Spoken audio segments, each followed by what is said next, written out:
everybody, it's Lance the Lush back once again, and today we're looking at the Thirsty Dog Brewing Company's Unconventional Ale, conservatively hopped. If I get in front of the camera here, Lush fans. Now, Lush fans, I've been eyeballing this one for a while, and let me explain why. Now, some of you may or may not know, I live here in Northeast Ohio, actually down the road from the Republican National Convention in Akron. So I've been wanting to try this one for a while. And it's weird because it's actually been out since April, but it's been a minute since I've done reviews consistently, and it was on the list, so I finally brought it up today. Now, according directly off the bottle, it says, in this day of highly hopped, high alcohol, and slap-in-your-face extremes in the craft beer market, it is refreshing to be a little unconventional and make it easy drinking, smooth amber ale. Our unconventional ale is just a ticket with its conservative use of aromatic and flavorful hops, a truly sessionable beer. And it says best served red states, folks. It says right on the bottom. Now, for the record, it is 4.5% alcohol by volume, and the IBUs are 12.5. At least that's what it says on the bottom. I have not been on the official webpage yet. Now, this one is weird too, because since it's been out for a while. Now, I know of a couple other reviewers from Northeast Ohio. Now, when I looked on my phone, I didn't see any reviews done on it yet. Now, there probably was. Now, if there is, I'll provide links below down in the description. And if I did do a review already, I totally apologize. But we're going to dive into this right now. Now, I noticed there is a little bit of smoke on this, but not really a lot. I do get that little bit of a dry hop smell. It's a little kind of hard to explain because I actually had it at room temperature and I chilled it down and I chilled it back up. And I should know better than that, Lush fans. I should have let it chill totally first, instead of me let it warm up and chill and warm up again. So, Lush fans, I do apologize for that. And we go for the pour. Now, I do notice it does have that amber look to it. Not like that dark amber you would think. Now, you notice I only went just over halfway, so I noticed that it was forming a lot of head. Now, it is giving me that 2 fingers of head. Now, I am getting some carbonation in it, and I can't see straight through the glass. I'm going for a little bit more of a pour here. Now, I do notice that the head is staying there strong. So that's always a good thing. Now, I go for the smell.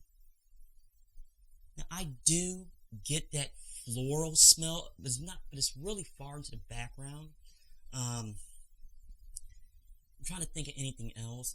I mean, I do smell a little bit of citrus in there, and I'm assuming it's grapefruit, but it's so far into the background, I really can't tell. Let's see what else I can smell. Now, I do get that little bit of a malt taste. Now, that comes back what it says on the bottle, being a conservative style beer. Now, Lush fans, for those of you that, like I said on the bottle, who's not really into that really hoppy beer, but want to stay into the craft scene, this one might be for you. Now, Lush fans, this is the first one I cracked. So, I'm being very open with that. I don't know until I say cheers what it's going to taste like. Without further ado, cheers.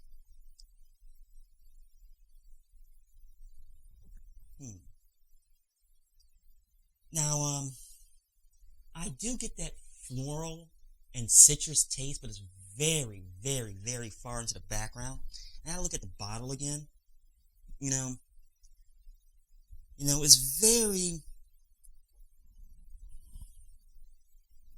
as the bottle said, conservative.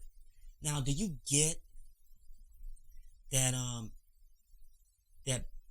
roasted malt taste? Yes, you do. But it's very subtle. I mean, that's the best way I can describe it. I'm trying to think of some superlative to be used in this.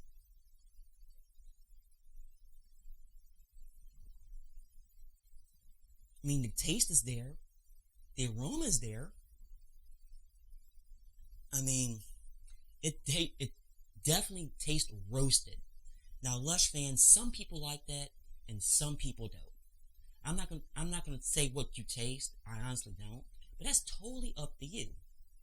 Now, I'm gonna take the rest of this in this can or this bottle, this glass. Lush fans, you can tell I haven't done reviews consistently here recently, so I'm falling all over myself, and I apologize for that. Now, I will say, right before I poured, and I should have said this before I poured, there is some latency there. I don't know if you see it here in the light. I mean, you can see it straight through, so you can see through it, but like I said, through my camera, I really couldn't tell. That is really, really good. But this is Thirsty Dog, too. For people that had Thirsty Dog, you know they have a really good selection. And now, if you're in a state that carries it, get it, and you will not be dissatisfied. Now, you're probably wondering how many chokaboos I'm going to get this. Honestly, this is a 3.5. Let me explain why. For starters, I already know that this is not going to be one of those, best way to describe it, a regular beer. This beer is made specifically for the Republican National Convention. It's sold here throughout the area. So it's something to where if you can get your hands on it, get it. For something that more an easy-going beverage to drink. And it's something at 4.5%, as far as alcohol by volume and the low IBU, I mean, this is something you can just sip on all afternoon.